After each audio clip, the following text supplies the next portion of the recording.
Welcome, everyone, today to our presentation, Books and Education During COVID. What are we teaching our children? Folks, I don't know about you, but I am teaching my kids at home a lot these days. I am supplementing their education howsoever I can. And as parents, we are now finding that we are taking on roles as co-teachers and educators, adapting to new digital environments. And we need to ask ourselves, seriously, what are we teaching our kids? Our panel today will talk about books, educational topics at these times, and what it means for the kids living in the time of COVID through literature in some way. I am joined by an illustrious panel that I would like to introduce you to. First up, we have Rebecca Alexander, who is the author of a kid's book about body image and founder and CEO of AllGo, a community review platform for plus-size people. We have Zetta Elliott, Black feminist writer of poetry, plays, essays, novels, and stories for children. We have Katie Hughes, founder of Girls Build and author of Girls Who Build, Inspiring Curiosity and Confidence to Make Anything Possible. And I am your host, Betsy Bird. I'm the collection development manager of Evanston Public Library, and I run the blog of Fuse Number 8 Production. And thank you all so much for joining me here today. Thanks for having me. Great to be here. Okay. So first and foremost, I think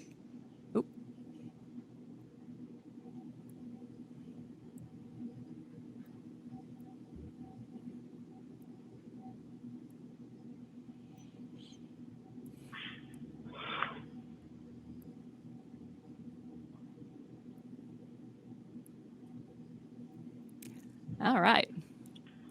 First and foremost, I have a question for all of you. Now, I'm the parent of a 9-year-old and a 6-year-old. I'm feeling the weight of virtual learning myself.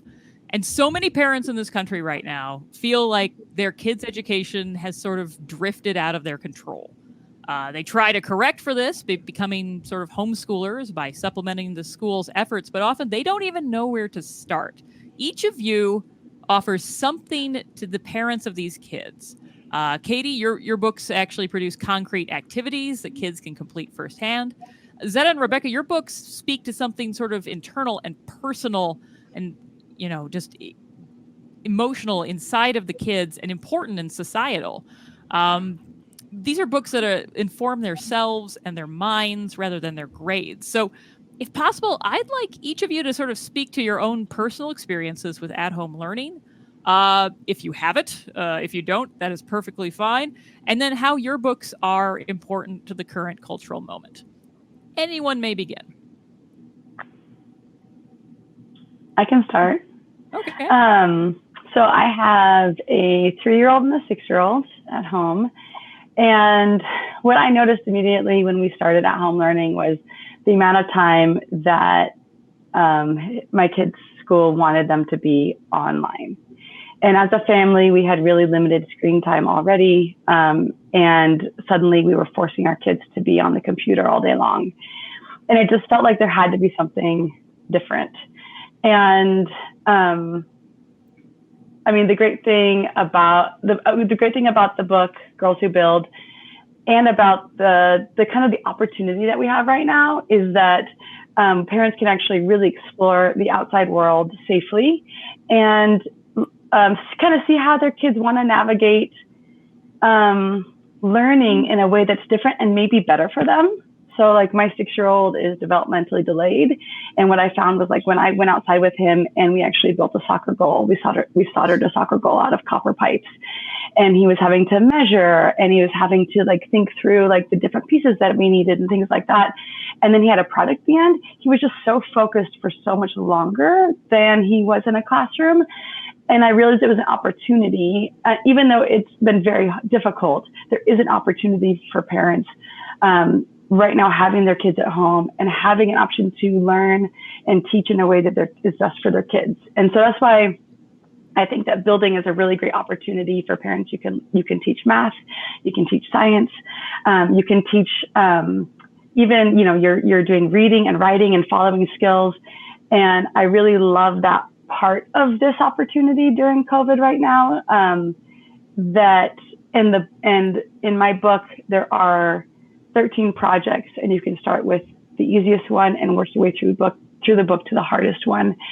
And it's not only a chance to do that with your child, but also to connect. Hi, Daniel. To connect with your child in a different way as well, and see how they learn. And that's been really fun for me. That's great. I'm just going to jump in here real quick and introduce our final panelist here. This is Daniel Nayeri. He's the publisher of Odd Dot Books, and he's the author of Everything Sad Is Untrue, a True Story. Thank you for joining us, Daniel.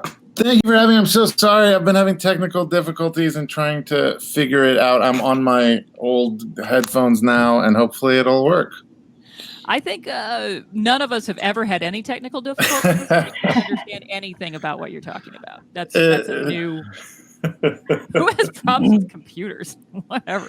It always hits when you least expect it. I apologize. That is quite all right. I'll just catch you up on what we're talking about right now. Basically, I was talking about how your book and actually Katie's book, they actually produce concrete activities that kids can kind of complete firsthand, sort of in the era in which we live. Whereas Zetta and Rebecca's books are something more internal and personal, and so I was sort of just asking, like, how are your books important to the current cultural moment? Anyone can pick that up and run with it. Well, I don't have kids, so I have to say that God bless all the parents, and I have certainly heard from a lot of my friends who are trying to parent and teach and work at home at the same time. I was a professor for 10 years, and I'm very glad I am not a professor anymore. But what I have found is that there's been a really high demand for activities and resources that can supplement what teachers are doing in the classroom. So I have had so many teachers who reach out and say, my entire school is reading Dragons in a Bag. Could you send my class a word of encouragement? Could you make a video? Could you send X? Could you come visit? And that has been a little bit overwhelming because initially I just said yes to everything. And then the requests kept coming and coming. And I realized that I could not do, 8 to 10 Zooms a week. So I don't even know how teachers are managing to be online all day doing Zoom. I have found that it's sort of been an interesting tension for me, so that I write a number of different things. I have fantasy fiction. I write about dragons and unicorns and phoenixes and things like that. And I had 2 books come out this year that specifically address police brutality. So on the one hand, I have sort of more, I think, radical parents, educators, librarians who are like, we are trying to address this within our family, our community, our school.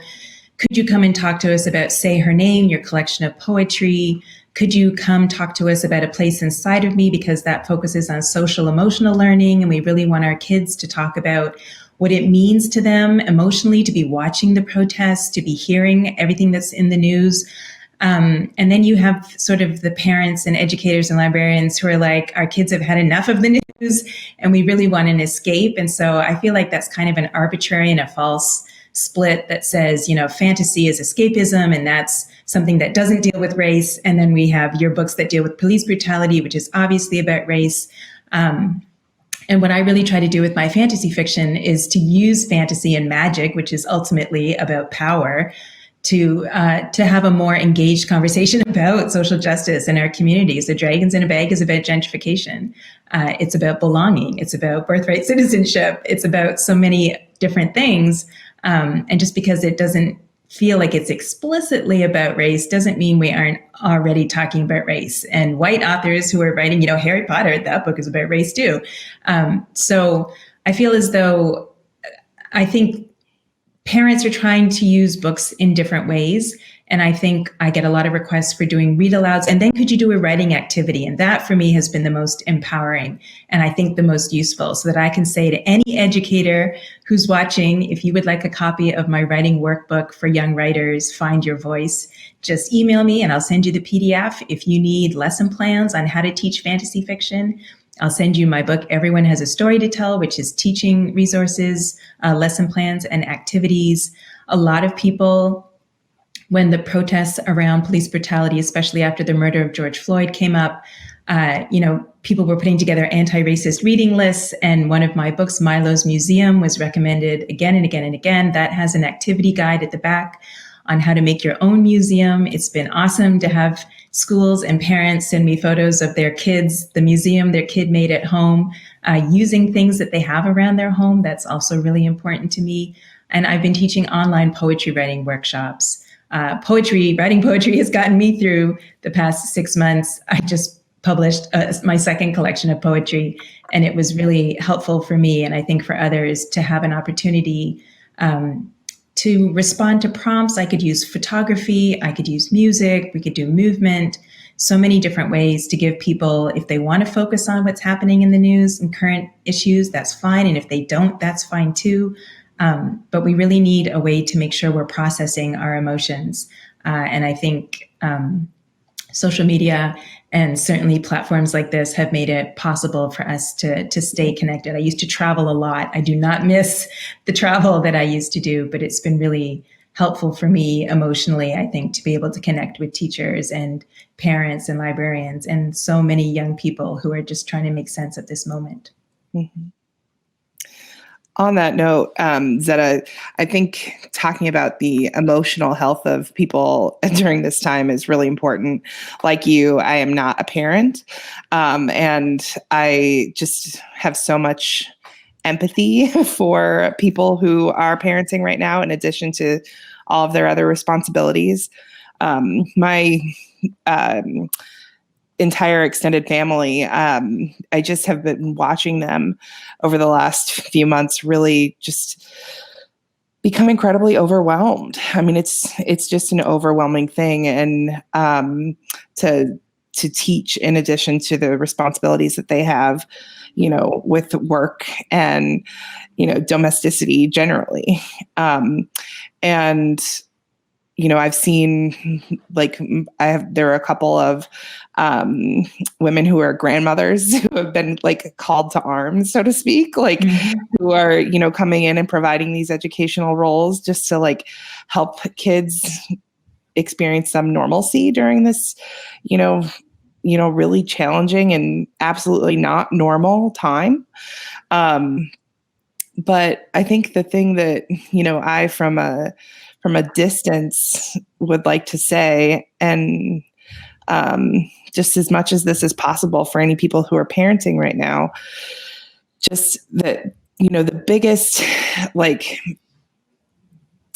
thing that you can do for your kids during this time is to mitigate stress.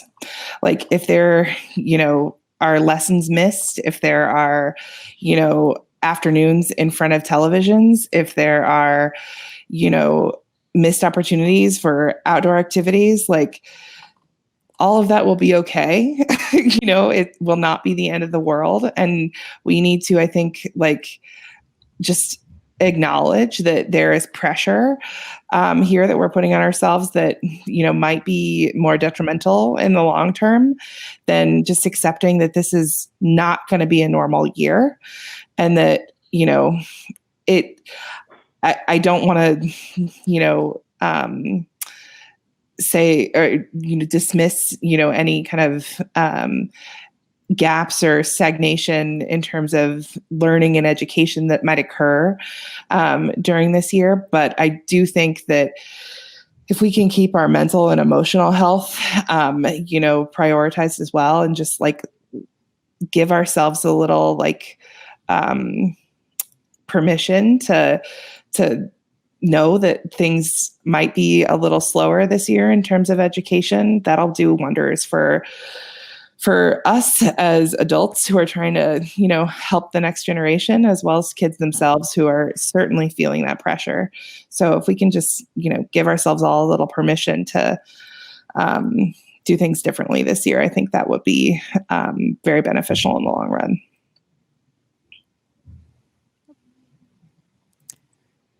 And Daniel, can you talk a bit about the Odd Dot books and what they can do in the current cultural moment? Yeah.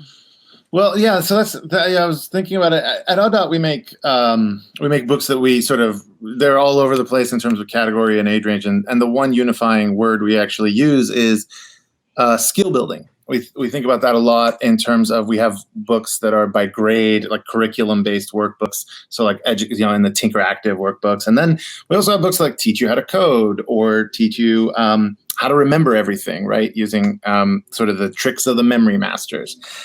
And what I find really interesting, speaking to sort of what my colleagues were saying as well, is we have this really, this convergence this year of several things, and I'll get into them, that sort of take, do you remember, like Maslow's hierarchy of needs? Like, we've traditionally had this pyramid, structure where we say, like, first and foremost, for someone to sort of feel like they're, ready to learn or something like that, we need to address their, like, physical safety. And then we need to address, like, literally shelter, and then literally food. And these are the things we address in a row. And you really can't address, like, I don't know, questions of, maybe like higher philosophical thoughts, or, like harder things to learn, maybe like theoretical mathematics, before you address the fact that there's, like, the kid's stomach is empty. Like, we need to address this.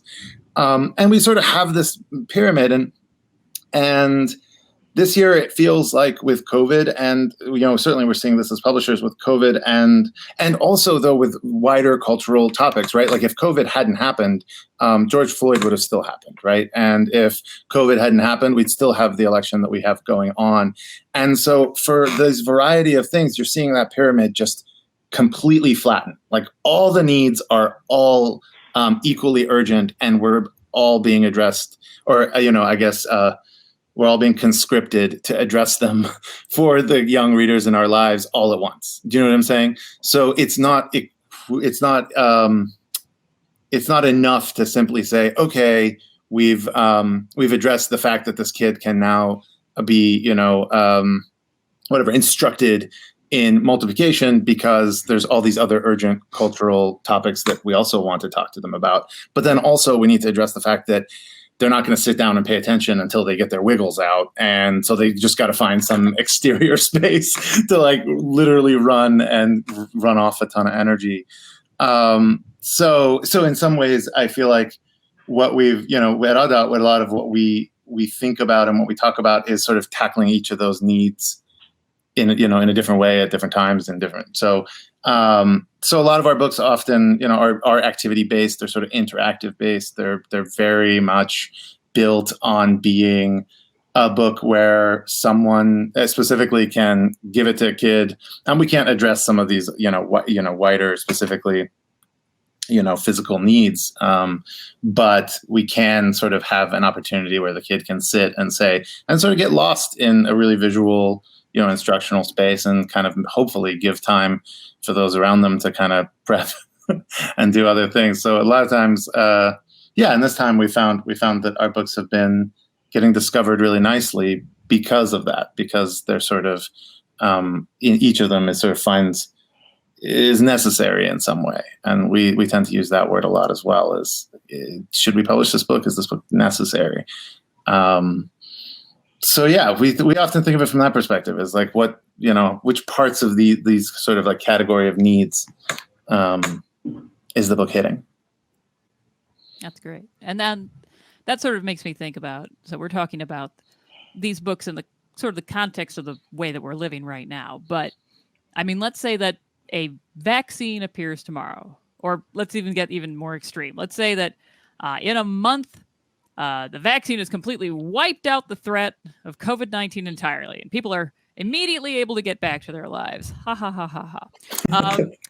What elements of each of your books outlive this current cultural moment? We've been talking about how they can inform the moment that we're in right now. But when people rush back to the outside world, in-person learning, all that stuff, what do you want to make sure they don't just forget all about all over again? I mean, what lessons can we take away from 2020 that your books can help with?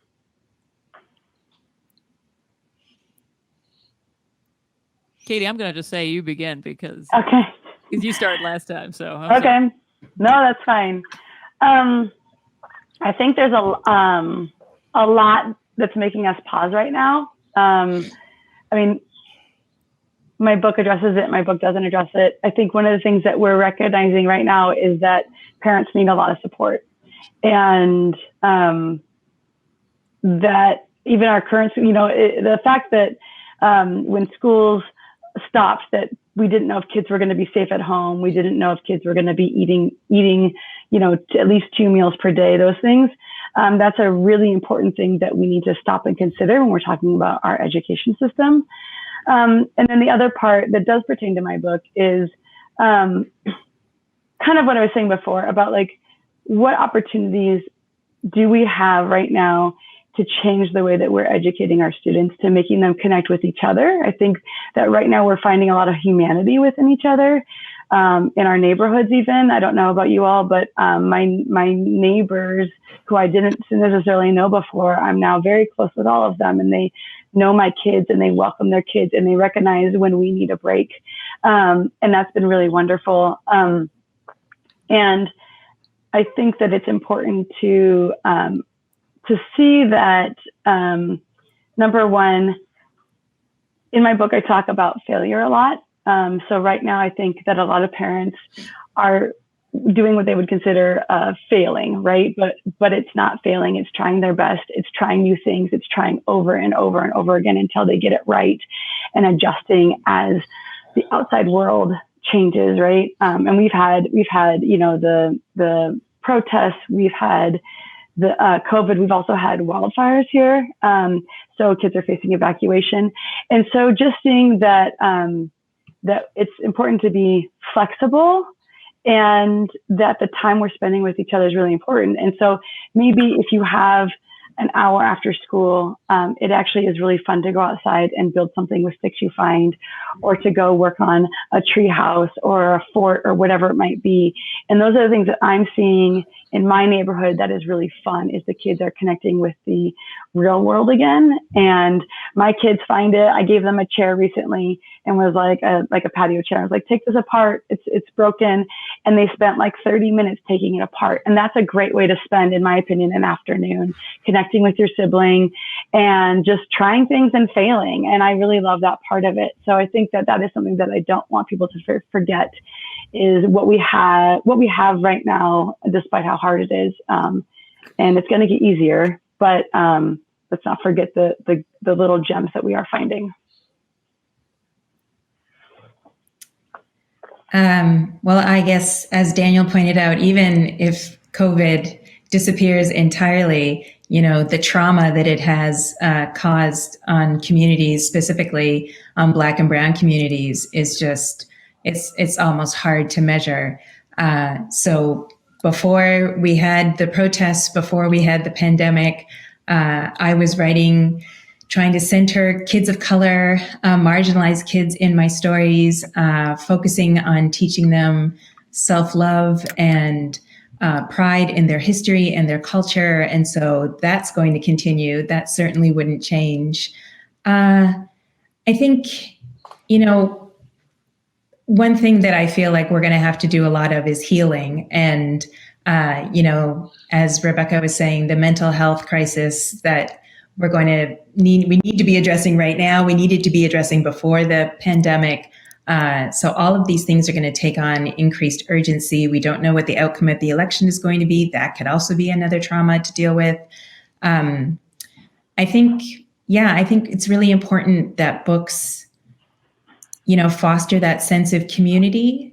But again, also to touch on what Katie was saying, we have to imagine a better society. And we do that by beginning with dreaming. And so I think fostering creativity in this moment right now is extremely important, but it was important beforehand too. I mean, I'm an immigrant. One of the things I love about the United States is that it really is a nation of dreamers. And there's a value, a premium almost, put on dreaming and innovation. And this is really the moment for us to get innovative and to get creative, and to think about how we're going to heal. And I think that's going to take a lot more than people putting signs in their window or signs on their lawns. We really have to think about redistribution. And whenever I'm doing a presentation for kids about my books, I'm talking about the publishing industry. I'm talking about power dynamics. I'm talking about what a gatekeeper is. And, I think those conversations really need to continue so that we understand how we got into this particular situation, and how a redistribution of power and resources is the only way that's going to get us out of it. I think one of the things that I've noticed for many families is a kind of emphasis on food and eating together. Like I can only imagine what it's like to be a parent these days and how many meals you actually got to have, with your kids pre-COVID compared to post-COVID, like and during COVID. And I think for the families that I'm, connected to, including, my own immediate family, like that has been a bit of a blessing, from this is just that, kind of return to family dinners and just like meals throughout the day. And along with that, the regions that I've lived in, small farms have been hit very hard. And one of the things that happened when restaurants closed is all of these small farms lost their biggest customers. And so we've seen a lot of small farmers really have to reinvent their sales models. And so I've seen, certainly my family, we've bought more from small farmers that we're like, nearby to this year than we have in years past. And that's been kind of a lovely thing. And it's, better economically, to buy from those farmers for them and for us. And, like, I like the idea of, not buying food from the same place that you buy your toilet paper. Like, that's kind of a weird thing that I feel like Americans do. And it's nice that we're getting a little bit more closeness, at least in my family. And it seems like generally in the Pacific Northwest between like people who, buy and eat food and the people who grow that food. So I think that's a good thing. And I'd love for that to continue. I think for us, in terms of what we'd like to move past, like past COVID, what we'd like to continue would be, would sort of be our model. I think our model, when we talk about our workbooks and a lot of our books, one of the things at ODDOT we really sort of are emphasizing is kind of an iterative model of learning as opposed to like a pass-fail model of learning, right? So you've got sort of a linear understanding of maybe learning a topic might be to drill it and kill it and then test and pass or fail that test, right? And for us, when we're thinking about like anything, we're thinking about this from like pre-K, 3K even, all the way to, high school curriculum. We're sort of trying to imbue this idea of maybe a more iterative model. So by that, we mean, you might even be trying to teach like the numbers 1 through 10 or additions in one place, right? Like really kind of straightforward, but like for a first grader, not an insignificant piece of learning. And so how would we do that? Well, sort of all our books really start with kind of the practice, which, you first you have to be given the information in some way, right? And we try to give it in a multimodal way. We say, the first spread really focuses on trying to introduce it for like a visual learner. Then the second spread sort of for the auditory learner. The third spread is more for the kinesthetic learner. And then every fourth spread, we break to a project, right? So we want you to put the stuff down, take some ingredients that are common from around your house, and really get your hands in there and try to learn this particular topic. And it could be, again, it can be ELA, it could be science, math, you name it. And part of what's undergirding all of that is this idea that we're trying very hard to like remove this notion of failure as an end state, failure as a measure even. For us, it's like, if it gets to the test part, it's you passed or you learned, and then you keep going and you're iterating on all of this knowledge. And we're trying to apply that to everything. We've got sort of an outdoor series coming out, and we're applying it to like hiking. We're applying it to coding, anything. And in this moment where I think, I love some of these answers, right? As like, as you really can't start trying to tally up the failures because there's going to be too many, and you're going to be, and you really do need to start thinking creatively and innovatively. I get excited when people sort of take on that sort of mentality around how to learn, because it doesn't require I don't know, it doesn't require all that language around failure and what to do with failure. It's just completely recasting it and taking you into this like iterative journey. I'd love if that would be what we passed on, but way past COVID. That's great. Now, I'm going to ask each of you an individual question, just sort of, because you have such different types of books, and I just really find that fascinating in and of itself. So, Katie, I'm going to start with you again. What is your sense of where girls are right now when it comes to actions like building and creating projects like the ones in your book? I mean, girls have always built, but do you feel like the world we're living in right now sort of supports it more than it did, say, 20 years ago? Or is it about the same? What would you ultimately like your book to do for young readers?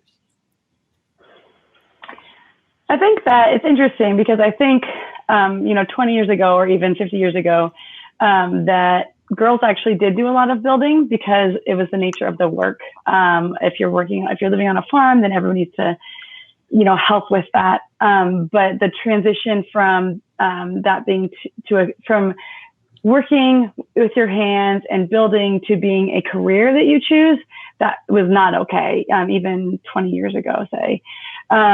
And it's still hard, but I think it's opened a lot of doors for people. I think that nowadays that you can consider the trades as an option for when you grow up. And I forget your question. Oh no, that's sort of what I was asking anyway. Just sort of like, and how does your book help? Got it. So I think that the great thing right now is that I think for girls there is this moment with girls where we're finding a lot of power in ourselves, and society is helping lift us up, and it's not just internally, but it is our community.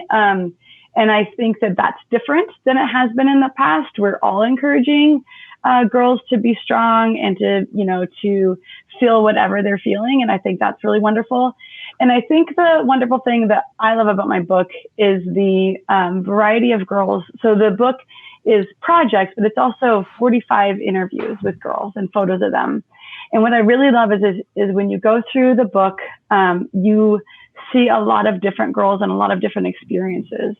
And when you have a girl looking at that, then she does see that she can even try something different. It doesn't have to be building, but it can be. And that, maybe there's a girl that looks like her or acts like her or has a similar experience, and she sees that. And I think that's really wonderful. And I think that the girls in the book themselves will inspire other girls to simply try something new, which is important to me, and not be as fearful of building as they might have been. And also to see, like a really important part for me, my organization also runs summer camps, and people always say like, oh, do you talk about how, that this is a man's world and these are jobs for men? And I say no, because, when they arrive at camp, they see 40 girls and they see 20 women who are, plumbers, electricians, and carpenters and sheet metal workers. And that's the world that they're seeing. And I think that the more prevalence of that notion and that idea that women can build, are strong, can be independent, the more that girls are going to assume that that's true for them also and work toward that as they grow up. Great. Zetta, I want to go to you next. Now, I think there is a deep and abiding fear that if and when, and hopefully if, President Trump is voted out of office, but there's this fear that there's going to be this collective agreement on the part of some nervous white people that, phew, glad that's over. Now we can stop talking about race. And what steps would you recommend that we can take to ensure that we can continue to teach our children about the current cultural moment and the history that led it to this moment? You have, as you've yourself said, so many different types of books. You write a fantasy book, you write a poetry book, you write, all these different books. How can they help the current moment? It's a really great question. I don't know if I actually believe there's anything I can do that will make sure white people want to continue having a conversation about social justice. I think that's a conversation white people are going to have amongst themselves. And so that would be step one, is that if you're someone who is committed to social justice, keep the conversation going, keep talking to people within your own home. I mean, I think one of the great things about everybody, excuse me, circulating these anti-racist reading lists is that at least now you can't say, I don't know where to go, right? Now you have a blueprint. Here are all the books you can read. Here are the films you can watch. Socialjusticebooks.org is a fantastic resource. You should always make that, I think, your first stop. But, you know, the difference between saying I'm not racist and being actively anti-racist, I think that's what I'm hoping at least some people in the dominant group are going to be willing to do. I'm not sure if that will actually happen. I'm not particularly optimistic. I'm going to continue doing what I've always been doing. I think Black people, this is not a new moment for us. We have been here before. I know I've heard some people saying this feels different. It does not feel different to me.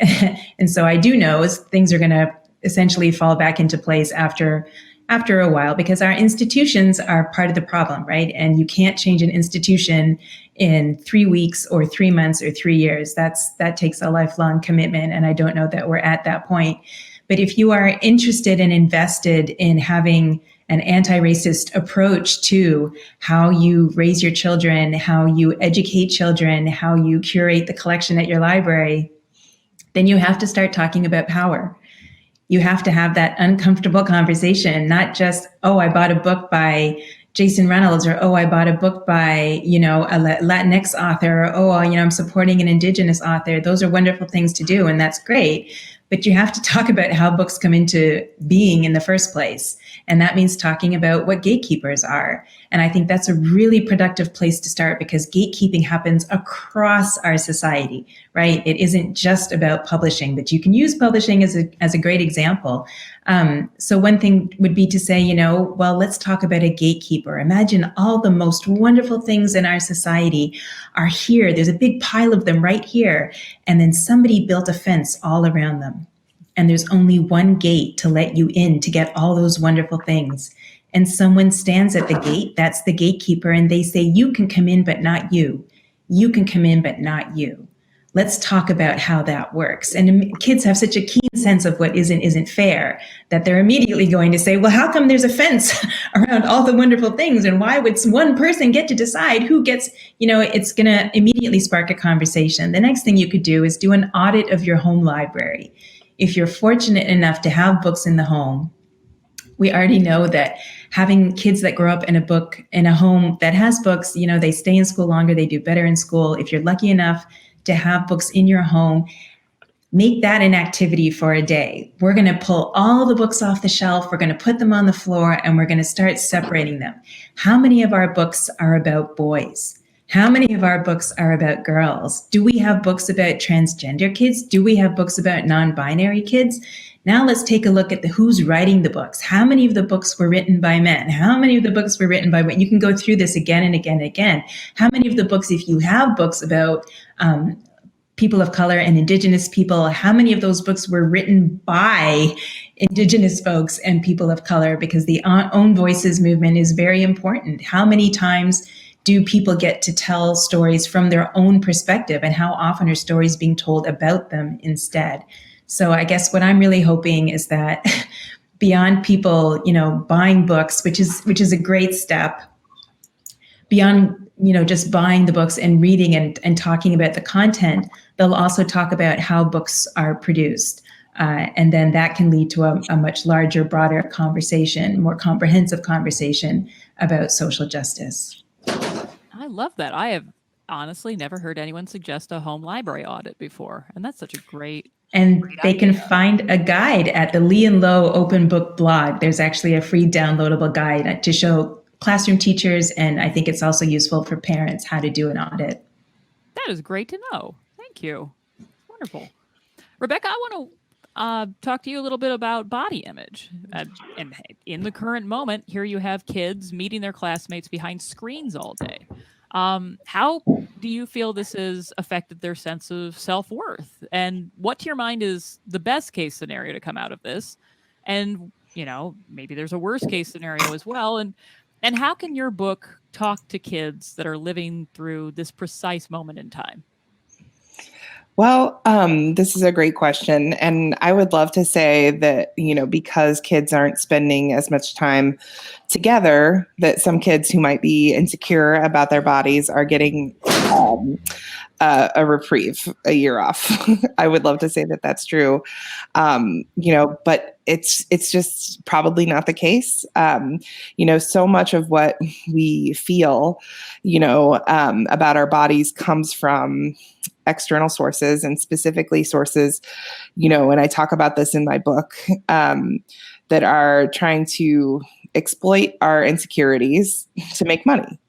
Right. So we're talking about companies who convince us that, our arms need to be bigger, when we're boys, or that our hair needs to be straighter, or that our waist needs to be smaller. And their economic, motivations for all of these messages that kids get. And they come in all of the media that we consume, right? So television, advertisements, even, most definitely the books we read. And so I wish that I could say that, kids would have a year off from getting these messages because they're not, walking down halls getting judged by their peers, but it's just not the case. So I think one of the things that we can do, though, as parents is, take this time, and allow kids to be, at least a little bit more distant from, peers who might be, not the cause of their insecurity, but top of mind for kids. So oftentimes, I remember this from when I was a kid. It wasn't like necessarily the fact that my thighs were big. It was that people would see that my thighs were big. Right. And so learning from home, and I'm certainly experiencing this now as an adult, I look in the mirror a lot less than I used to, pre-COVID. And so I'm very, I'm not as occupied mentally with thoughts about how my body looks.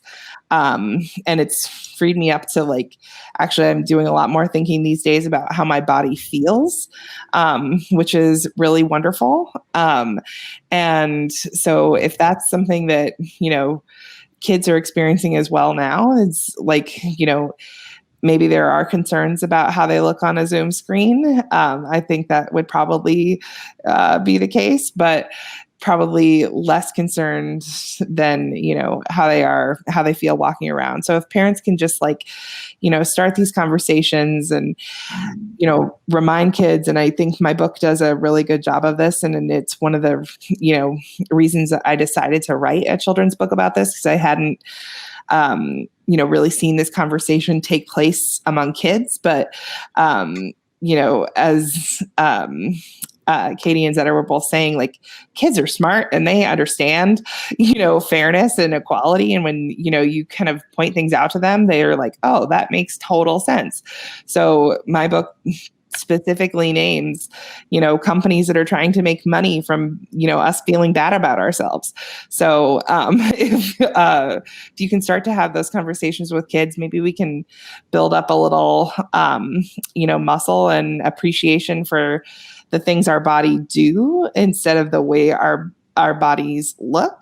And when we kind of go back to, physical in-person schooling, maybe kids will be a little bit more comfortable with their vessel. That's great. Thank you. Now, Daniel, you're in the funny position of being both a publisher and also an author.